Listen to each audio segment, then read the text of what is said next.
everyone. In this lecture, we are discussing the product of subgroups. In this article, we have if H and K are two subgroups of a group G, then HK, product of two subgroups, is a subgroup of G if and only if HK is equal to KH. तो अब अपने पास IFF है, तो यानी कि हमें एक बार necessary part करना है, एक बार सफिशिएंट पार्ट। तो इसमें देखो जो अपने पास है कि H भी एक सब ग्रुप दिया हुआ है, K भी सब ग्रुप दिया हुआ है। हम फर्स्ट केस में मान लेते हैं कि H और K दोनों सब ग्रुप है और इनकी जो प्रोडक्ट है वो भी सब ग्रुप है। तो अब हम प्रूव करेंगे HK is equal to KH है। तो इसके लिए अब हमने क्या किया, देखो जो ये HK है इसमें एक एलिमेंट H है वो H में से आया करेगा, K एलिमेंट K में से आया करेगा और H के प्रोडक्ट बिलोंग कर जाएगी HK के अंदर। ठीक है, तो इस तरीके से हम रिजल्ट कंसीडर करेंगे कि पहला एलिमेंट पहले ग्रुप का होगा, दूसरा एलिमेंट दूसरे ग्रुप का होगा। तो अब इसके अकॉर्डिंग सबसे पहले हमने यहाँ पे लिया, अपने को ये शो क्या करना है, HK is equal to KH। अगर हमें ये शो करना है HK is equal to KH, तो हमने यहाँ पे पहले एक एलिमेंट ले लिया X जो कि इस प्रोडक्ट HK में बिलोंग करता है, क्योंकि HK तुमने लिया है कि सब ग्रुप है। सब ग्रुप है तो हर एक एलिमेंट का इनवर्स भी ग्रुप के अंदर एग्जिस्ट करेगा, तो X इनवर्स HK के अंदर होगा। और हमने कहा है कि HK का एलिमेंट हम किस तरीके से लिखेंगे, पहला एलिमेंट कैपिटल H में से आएगा, दूसरा एलिमेंट कैपिटल K। देखो जो स्मॉल h और स्मॉल k है ये हमने एलिमेंट का रिप्रेजेंटेशन दिया है और कैपिटल H और कैपिटल K हमने ग्रुप का रिप्रेजेंटेशन दिया है। तो यहाँ पे अपने पास फिर वैल्यू हो गई कि ये फॉर H बिलोंग्स टू, तो इनवर्स जो एलिमेंट है वो भी HK के अंदर बिलोंग करेगा। अब देखो अगर इनवर्स का इनवर्स हम कंसीडर कर लेते हैं, let us consider X inverse का इनवर्स, तो वो क्या हो जाएगा HK का इनवर्स। इनवर्स पे हमारे को पता है कि रिवर्सल ला लगता है, तो ये रिवर्सल के अकॉर्डिंग पहले K इनवर्स आ गया, फिर H इनवर्स आ गया और ये डबल इनवर्स की वजह से ये एलिमेंट क्या बन गया, X बन गया। अब जो ये K इनवर्स और H इनवर्स है, क्योंकि अब देखो ये स्मॉल K इनवर्स ये किसका एलिमेंट है, ऑब्वियसली K का, क्योंकि K सब ग्रुप है तो K इनवर्स भी सब ग्रुप K के अंदर बिलोंग करता है। इसी तरीके से H क्योंकि H में बिलोंग करता है इसलिए उसका इनवर्स भी H में बिलोंग करेगा। देखो यहाँ पे तुम देखने से ही समझ लो कि ये स्मॉल h और कैपिटल H, क्योंकि हम दोनों के लिए H यूज कर रहे हैं, दोनों के लिए K यूज कर रहे हैं, तो ये वाला एलिमेंट है और ये वाला ग्रुप है। ठीक है, तो ये अपने पास अब यहाँ से क्या आ गया कि जो ये एलिमेंट X तुमने HK के अंदर कंसीडर किया था, इस एलिमेंट को अब तुमने यहाँ पे क्या शो कर दिया कि ये किसके अंदर बिलोंग कर गया, ये KH के अंदर बिलोंग कर गया। इसका मतलब है कि जो ये HK एलिमेंट है वो किसके अंदर कंटेन कर गया पूरी की पूरी तरीके से, KH के, क्योंकि जो X एलिमेंट है वो हमने कोई भी एक आर्बिट्ररी एलिमेंट कंसीडर किया था। इस वजह से ये हमारे पास हर एक एलिमेंट HK किसके अंदर कंटेन कर गया, KH के अंदर। अब हमने फिर दोबारा से लिया, दोबारा से हमने देखो यहाँ पे HK में लिया था, इस बार KH का एलिमेंट कंसीडर कर लिया, X इसके साथ स्टार्ट किया, तो X किसके इक्वल हो जाएगा, स्मॉल k स्मॉल h के इक्वल हो जाएगा। ठीक है, फिर इसका इनवर्स इनवर्स हो जाएगा H इनवर्स K इनवर्स के इक्वल। ये किसके अंदर कंटेन करेगा, ये कैपिटल H और कैपिटल K के अंदर बिलोंग करेगा। इसका मतलब X इनवर्स किसके अंदर बिलोंग कर गया, HK के अंदर बिलोंग कर गया। अब फिर से डबल इनवर्स लिया, डबल इनवर्स होने से ये एलिमेंट किसका हो गया, यानी कि ये एलिमेंट X हो गया। अब हमने देखो इस साइड नहीं लिया, क्यों, क्योंकि हमें अब यहाँ जरूरत नहीं, हम अपनी जरूरत के अकॉर्डिंग कि हमें प्रूव क्या करना है। अब मुझे ये प्रूव करना था कि जो X एलिमेंट KH के अंदर है वही X एलिमेंट HK के अंदर भी है, और यहाँ मैं HK के अंदर दिखा चुकी हूँ। अब पिछली बार मैंने KH में जब किया तो मैंने रिजल्ट किया K इनवर्स H इनवर्स। देखो यहाँ पे इनवर्स किया, रिवर्सल ला लगाया, पर यहाँ पे मैंने इसको डायरेक्ट ही लिख दिया HK में। क्यों? क्योंकि कोई भी एलिमेंट X अगर HK में बिलोंग करता है तो X इनवर्स के HK में बिलोंग करेगा, पर KH के लिए मैं श्योर नहीं हूं। क्यों? क्योंकि KH मुझे सब ग्रुप नहीं दिया हुआ, जबकि HK मुझे सब ग्रुप दिया हुआ है। तो क्योंकि HK सब ग्रुप है तो उसके अंदर तो इनवर्स बिलोंग करेगा ही करेगा। तो यहां से मेरे पास फिर वैल्यू क्या हो गई, यहां से मेरे पास जो ये अगर X एलिमेंट था X इनवर्स HK के अंदर बिलोंग कर रहा है, तो इसका इनवर्स भी HK के अंदर बिलोंग करेगा। और ये एलिमेंट क्या बन गया, ये एलिमेंट मेरे पास X बन गया। यानी कि जो एलिमेंट KH के अंदर था वो पूरी की पूरी तरीके से HK के अंदर बिलोंग करता है। तो इसका मतलब क्या हो गया, KH पूरी तरीके से HK में कंटेन करता है। पहले मैंने अभी प्रूव किया HK कंटेन करता है KH में, अब मैंने प्रूव कर दिया KH कंटेन करता है HK में। तो फर्स्ट और सेकंड रिजल्ट से मेरे पास कौन सी प्रॉपर्टी होल्ड कर गई, HK will be equal to KH। तो ये अपने पास हो गया नेसेसरी पार्ट। अब इसके बाद आप आ जाते हैं सफिशिएंट पार्ट पे। अब देखो सफिशिएंट पार्ट में अब हम यहाँ पे क्या मान के चलेंगे, अब हम मान के चलेंगे HK is equal to KH दिया हुआ है और HK को अब मैं सब ग्रुप प्रूव करूंगी। अब देखो सब ग्रुप प्रूव करने के लिए हमने 3 लेमास करे थे और जिसमें हमने कहा कि हम सबसे ज्यादा प्रेफर क्या करते हैं कि AB इनवर्स बिलोंग्स टू, जो भी ग्रुप शो करना है उसमें शो कर दें। For AB belongs to group तो AB inverse also belongs to group. तो उस क्राइटेरिया के अकॉर्डिंग अब मैंने क्या किया कि H और K मेरे पास सब ग्रुप है G के, और ये मैंने मान लिया कि HK KH के बराबर है और मुझे प्रूव करना है HK सब ग्रुप है।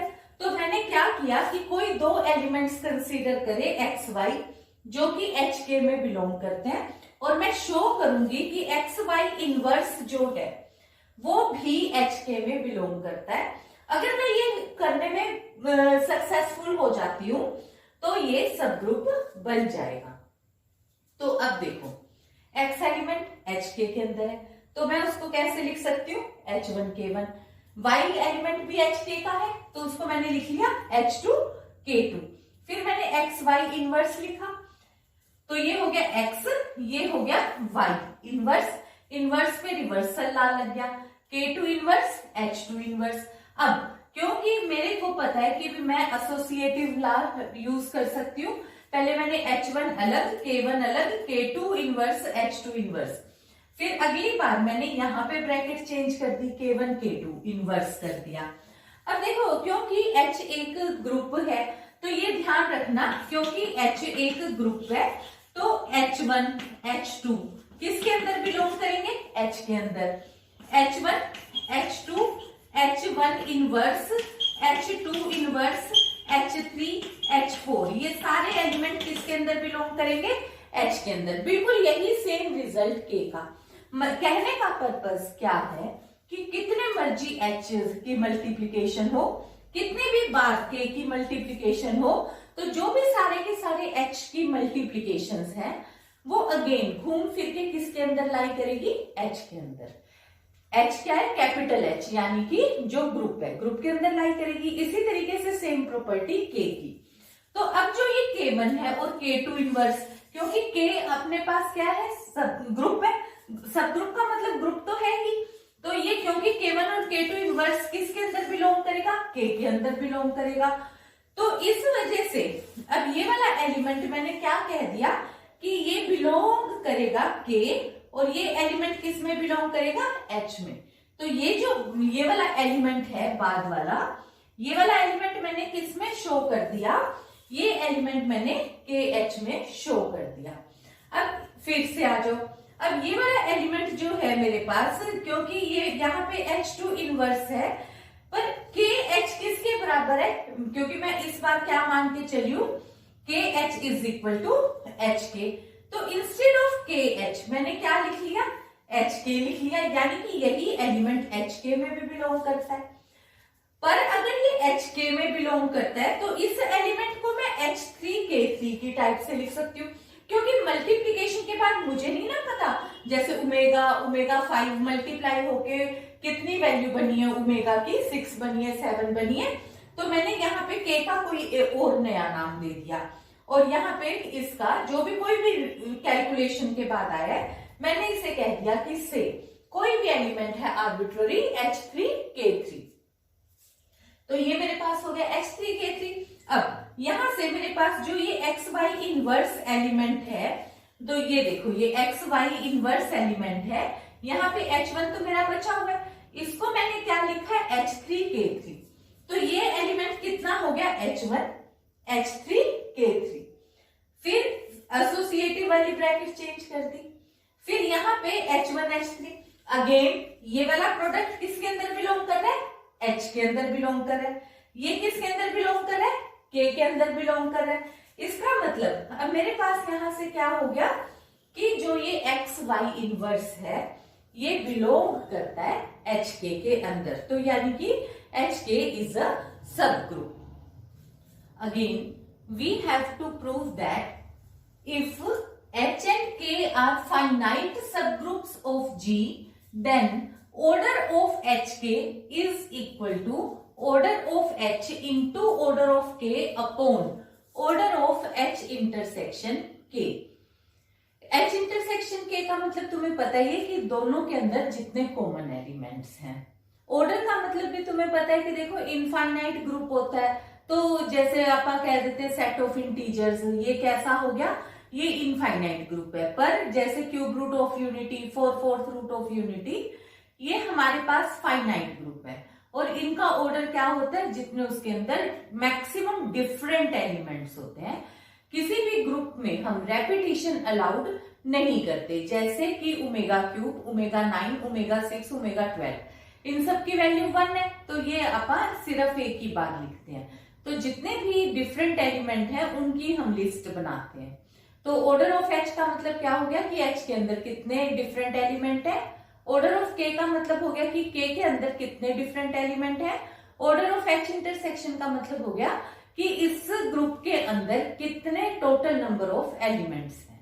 ठीक है, तो अब हमारे को ये प्रूव करना है। तो सबसे पहले तो हमने फर्स्ट केस कंसीडर किया कि हो सकता है कि H और K के अंदर कोई भी एलिमेंट कॉमन ना हो, पर क्योंकि हमें पता है कि हर एक ग्रुप की आइडेंटिटी सेम होती है, दैट इज E, और वही H और K क्योंकि G के ही सब ग्रुप है, तो उनके अंदर भी E एलिमेंट तो कम से कम आएगा। तो आइडेंटिटी एलिमेंट तो हर एक ग्रुप में के सब ग्रुप में होगी ही होगी, इसलिए H और K में एक कॉमन एलिमेंट E तो हमें लेना ही पड़ेगा।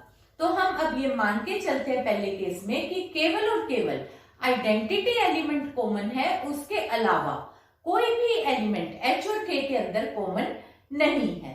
तो उससे अब हमारे पास क्या हो गया कि अगर इसके अंदर केवल आइडेंटिटी कॉमन है तो इसका ऑर्डर कितना हो गया, क्योंकि उसके अंदर इंटरसेक्शन में केवल एक एलिमेंट है तो ऑर्डर हो गया उसका 1। अब हमारे को यानी कि क्या शो करना है, order of H K is equal to order of H into order of K upon 1। तो यानी कि means order of H into order of K.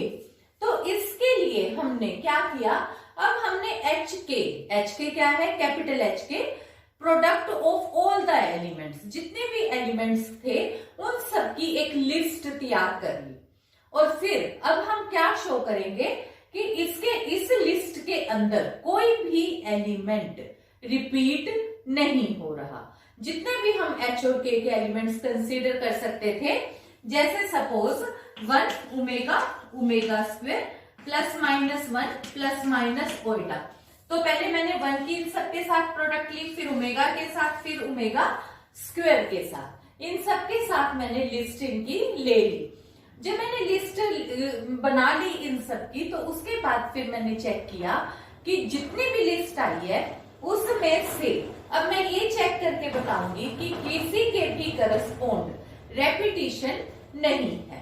तो रेपिटेशन के लिए अब मैंने यहाँ पे वैल्यू क्या करी कि फिर मैं शो करने के लिए मैंने कंसीडर कर लिया कि हो सकता है रेपिटेशन हो, तो मैंने कह दिया कि HK will be equal to H1K1। हो सकता है कि एक कोई भी, जब मैंने इसके एलिमेंट्स दो कंसीडर करे, उनका प्रोडक्ट लिया, तो हो सकता है कि प्रोडक्ट में कोई वैल्यू सेम आ गई हो।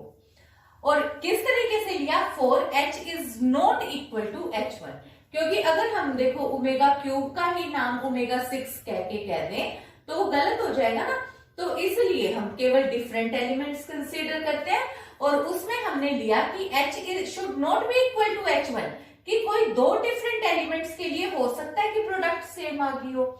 तो अगर ये सेम आई है तो फिर मैंने यहाँ पे क्या किया, H1 इनवर्स से प्री मल्टीप्लाई कर दिया, क्योंकि H एक ग्रुप है और H ग्रुप है तो H1 एलिमेंट, जो कि भी एलिमेंट H के अंदर बिलोंग करता है उसका इनवर्स भी बिलोंग करेगा।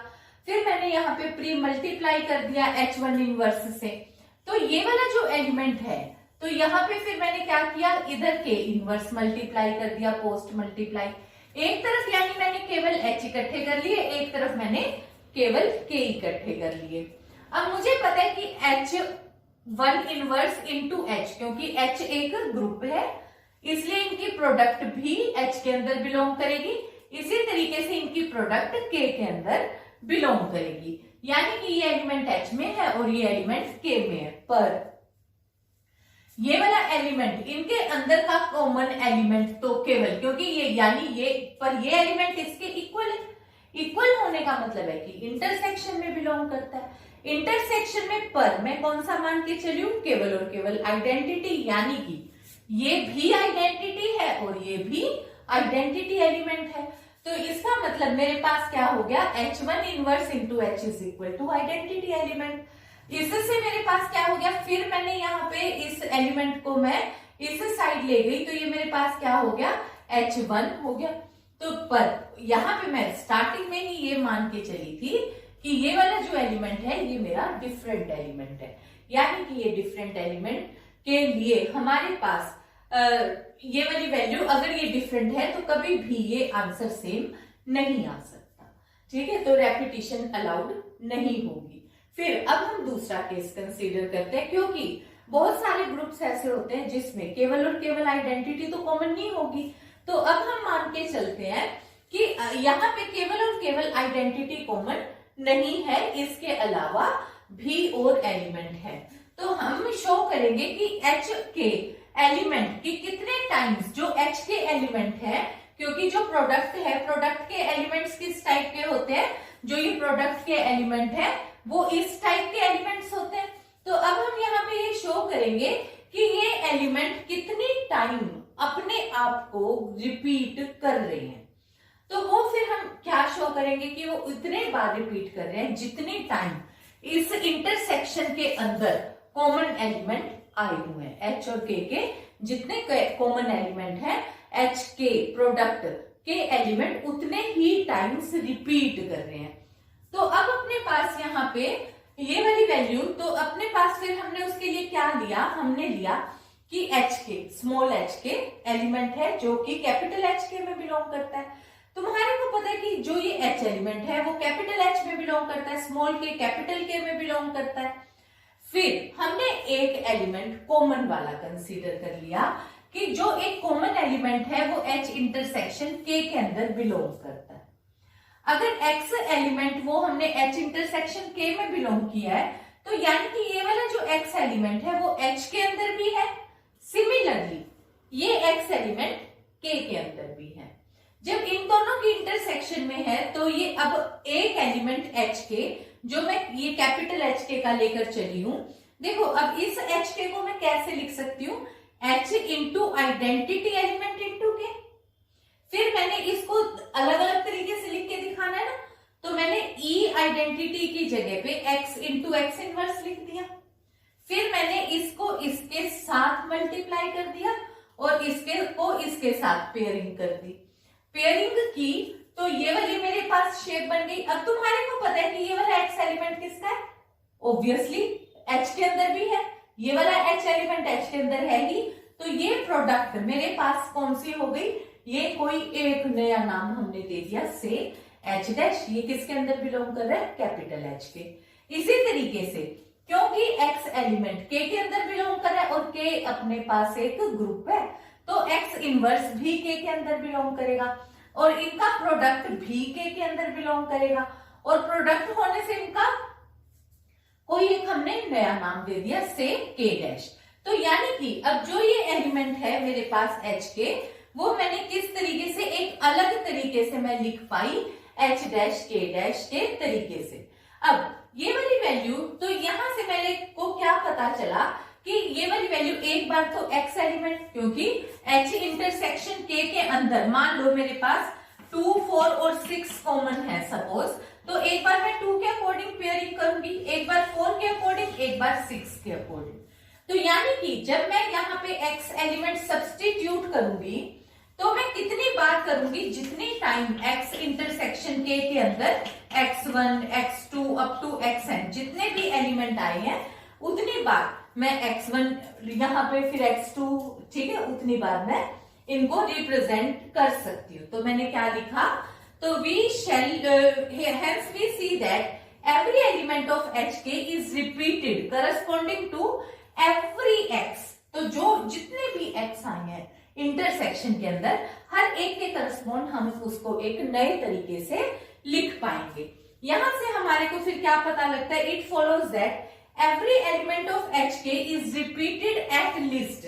तो यानी कि पहले एक के करस्पॉन्ड, फिर 2 के करस्पॉन्ड, फिर n के करस्पॉन्ड, मतलब कम से कम मैं इनको n टाइम्स, तो मतलब इसके अंदर n एलिमेंट्स मैंने कंसीडर कर लिए, तो n बार तो मैं लिख ही सकती हूँ, तो मैंने कह दिया एट लीस्ट n टाइम मैं लिख सकती हूँ। तो अब मुझे फिर कंफ्यूजन है, हो सकता है मैं ज्यादा बार लिख सकती हूँ। तो फिर मैंने कहा कि अब मैं ये शो करूंगी कि इससे ज्यादा, मतलब n से ज्यादा टाइम में ये चीज लिखनी नहीं है, ये चीज लिखनी नहीं है, ये मैंने जस्ट वैसे बताया। तो अब हम ये शो करेंगे कि केवल और केवल हम n टाइम्स ही लिख सकते हैं, इससे ज्यादा टाइम नहीं। तो फिर मैंने कर लिया कि मैं मान लेती हूँ कि हो सकता है मैंने इससे ज्यादा टाइम भी लिख लिया हो। तो उसके लिए फिर से मैंने क्या किया कि H K is equal to H dash K dash, मतलब n+1 टाइम आ गया कोई एलिमेंट। तो अगर ये आ गया तो फिर मैंने h1, और जहां पे ये वाला जो एलिमेंट है h is not equal to H dash, k is not equal to K dash, मतलब ये कोई एक नया रिप्रेजेंटेशन है, पर इनकी प्रोडक्ट होगी। जैसे एक बार 2 into 3 लिखा, एक बार 3 into 2 लिखा, तो 2 is not equal to 3, 3 is not equal to 2, और प्रोडक्ट क्या है, सेम है। तो मतलब मैंने इस तरीके से वैल्यू बात करी है। तो यहाँ पे मैंने कहा कि भी ये वाली value h is not equal to h dash, k is not equal to k dash. तो यहाँ पे मेरी वैल्यू क्या बन गई, जो ये h है और h डैश दोनों ही किसके अंदर के एलिमेंट है, ऑब्वियसली h के अंदर है, और इसी तरीके से k और k डैश भी k के अंदर के एलिमेंट है। तो इसका इन दोनों का प्रोडक्ट जो ये अपने पास वैल्यू आएगी, अब देखो यहाँ पे मैंने इसको क्या लिख लिया, h डैश इनवर्स को मैं प्री मल्टीप्लाई कर देती हूँ और k को मैं पोस्ट मल्टीप्लाई कर देती हूँ। तो यहाँ पे वैल्यू क्या हो गई, k dash inverse is equal to h dash h inverse h dash, ये मेरे पास वैल्यू आ गई। तो अब मेरे पास अब यहाँ से क्या रिजल्ट आया, देखो ये वाली वैल्यू किसके अंदर बिलोंग करती है, k के अंदर, ये वाली वैल्यू किसके अंदर बिलोंग करती है, h के अंदर, और ये दोनों सेम है। तो इसका मतलब क्या हो गया, इनके इंटरसेक्शन में भी बिलोंग करती है।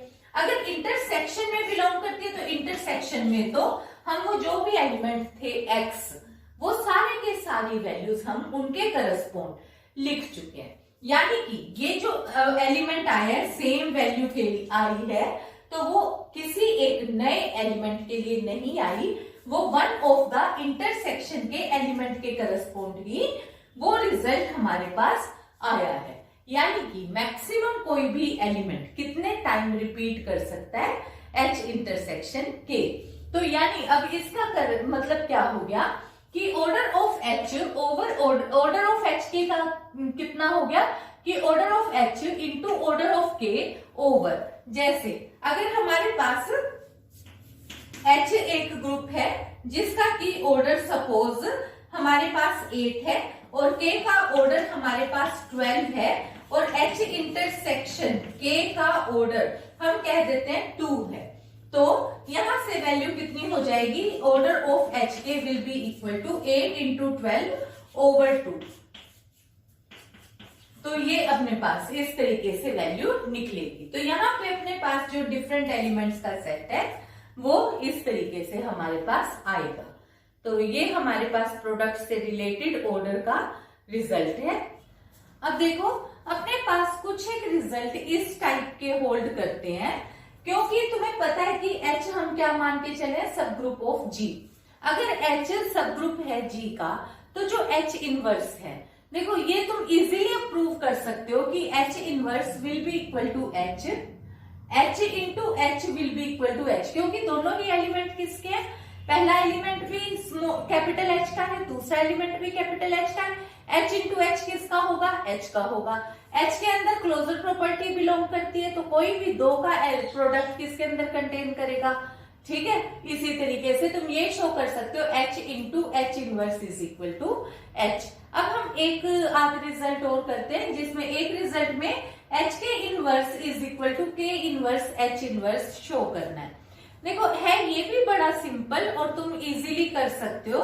तो यहाँ पे अब क्या है कि पहले ये देखो कि पहले हमने ये एलिमेंट ले लिया, हमने ये एलिमेंट कंसीडर किया, तो ये किसका एलिमेंट है, obviously capital H K inverse का एलिमेंट हमने बिल्कुल उसी शेप में लिख लिया। अब ये वाला एलिमेंट इनवर्स को हम लिख सकते हैं K inverse H inverse. K inverse किसके अंदर का एलिमेंट हो गया, क्योंकि जैसा तुम्हें आंसर शो करना है उसी के अकॉर्डिंग, तुम चाहते तो इसको K भी लिख सकते थे, तुम चाहते तो इसको H भी लिख सकते थे, पर क्योंकि तुम्हें K inverse H inverse show करना था तो तुमने इसको कैसे शो करा। तो यहां से क्या चीज एलिमेंट आ गई, जो एलिमेंट तुम H के इनवर्स का लेकर चले वो किसके अंदर भी बिलोंग कर गया, K इनवर्स H इनवर्स के अंदर बिलोंग कर गया। सिमिलरली अब यहाँ पे मैं लेकर चली K इनवर्स H इनवर्स, इसका एलिमेंट मैंने कैसे रिप्रेजेंट कर दिया, ऐसे कर दिया। अब इसको मैं इनवर्स की शेप में लिखूं तो मैं कैसे लिखूंगी, H K inverse. H K inverse को अब देखो यहाँ पे वैल्यू मैंने कैसे लिख दी, ये वाला एलिमेंट किसका एलिमेंट हो गया, H के इनवर्स का हो गया, यानी कि ये वाला एलिमेंट ये चीज किसके अंदर कंटेन कर दी, इसके अंदर। तो यहां से हमारे पास फर्स्ट रिजल्ट और सेकंड से क्या कंक्लूजन मिला, H K inverse will be equal to K inverse H inverse. Now we have result HK is subgroup if and only if HK is equal to KH। अब देखो तुम्हारे को ये ध्यान होगा कि हमने ये अभी एक थ्योरम की थी, अब हम इसी थ्योरम को दूसरे मेथड से कर रहे हैं। अब इस मेथड में हमने क्या किया कि पहले हमने मान लिया कि HK एक सब ग्रुप है और ये शो करेंगे HK is equal to KH। अब यहाँ पे अपने को क्या हो गया कि क्योंकि HK सब ग्रुप को शो करना है तो हम सिर्फ और सिर्फ ये शो कर देंगे HK और इसका inverse will be equal to HK। तो अगर हम ये शो कर देते हैं तो हमारा रिजल्ट होल्ड कर जाएगा। तो इसके लिए मैंने क्या लिया, HK into HK inverse. HK inverse तुम अभी भी करके चुके हो कि K इनवर्स H इनवर्स होता है। फिर तुमने यहाँ पे ब्रैकेट चेंज कर दी, ब्रैकेट चेंज करी तो K इंटू K इनवर्स की जगह तुमने K यूज कर लिया, पर तुम्हें दिया हुआ है कि HK is equal to KH, तो HK की जगह पे तुमने KH यूज कर लिया। फिर ब्रैकेट चेंज कर दी तो ये क्या बन गया, HH inverse is equal to H हो गया। तो ये किसके इक्वल हो गया, KH के इक्वल हो गया। फिर KH किसके इक्वल दिया हुआ है, HK, हैंस द रिजल्ट। तो ये तो हो गई हमारे पास नेसेसरी कंडीशन। अब आ जाओ सफिशिएंट के लिए। सफिशिएंट के लिए हमने कर लिया कि HK हमें सब ग्रुप दिया हुआ है और हमें प्रूव करना है KH is equal to HK। तो ये इस रिजल्ट के लिए फिर अब हमने क्या किया, पहले HK इनवर्स ले लिया हमने। तो यहाँ पे जो ये HK इनवर्स है वो किसके इक्वल आएगा, HK के, क्योंकि अभी अभी हम रिजल्ट लिखा था हमने कि we can easily prove that H inverse is equal to H। तो यहाँ क्या लिखेंगे कि we know that H inverse is equal to H। तो इसकी वजह से हमारे पास ये भी, क्योंकि एक सब ग्रुप है, सब ग्रुप है तो ये वाली वैल्यू किसके इक्वल हो गई, एज इट इज के रिजल्ट के आ गई। पर हमें पता है कि इसको हम क्या लिखते हैं, K inverse H inverse. Again K inverse किसके इक्वल है, K के। H इनवर्स किसके इक्वल है, H के। तो यहां से क्या आ गया, KH is equal to HT. So that is all for today. Thank you.